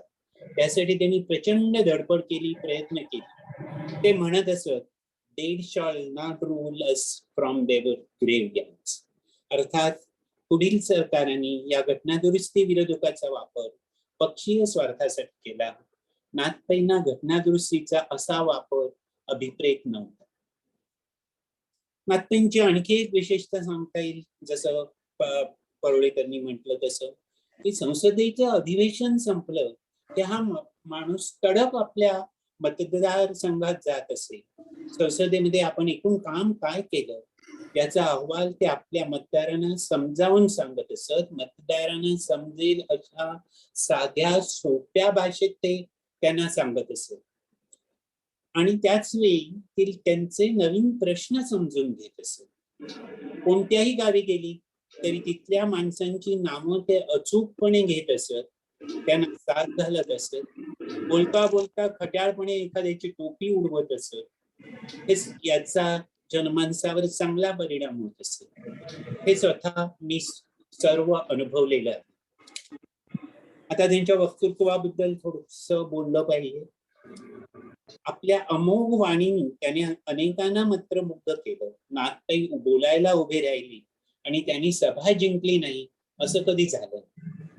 नानासाहेब टोरे यांनी लोकशाहीची आराधना या नाथपैंच्या भाषणाच्या पुस्तकाच्या प्रस्तावनेमध्ये म्हटलं आहे, नाथपैंच्या भाषणात आरोह अवरोह असत, लाडीक आर्जव असत, कठोर तराटण्या असत, कल्पनांची भरारी असेल, एखाद्या कसलेल्या नटाने करावी अशी त्यांची शब्दफेक असेल. नानासाहेबांनी पुढे असंही म्हटलंय की नाथला शब्दांचा सोस असेल. त्यामुळे काही वेळा भाषा प्रवाही भाषाचं हे नसेल पण विषय पुढे सरकत नसेल. नानासाहेब म्हणतात पुढे, साज शृंगार केलेल्या दुर्भागाबाई खोटे रंगभूमीवर आल्या की जसा सगळा मंच भरून गेल्यासारखं वाटे, तसंच नाथपैंची लावण्यवती वाणी साज शृंगार करून व्यासपीठावर उभी राहिली की सभा दंग होऊन जात असे. आता मगाशी उल्लेख केला, माझ्यासाठी नाथपै हे वक्ता दहशतश्रेष्ठ असलेले नाथपै माझ्यासाठी नाथमामा होते. माझ्या वडिलांचे ते खास मित्र आणि सहकारी. नाथमामांनी हा मैत्र कायम जपला. कितीही मोठे झाले तरी आपल्या हा मित्र नाथपै त्यांच्या मतदारसंघात आले की त्यांचा मुक्काम आमच्या घरी असे. कोकणी जेवण त्यांना अतिशय प्रिय. एक किस्सा सांगतो. एकदा रात्री अचानक ते आमच्याकडे आले. जेवणाची तयारी काहीच नव्हती. आईने भात शेजारीने सुका बांगडा भाजून दिला, पण गडबडीत सोलकढी करायची राहिली.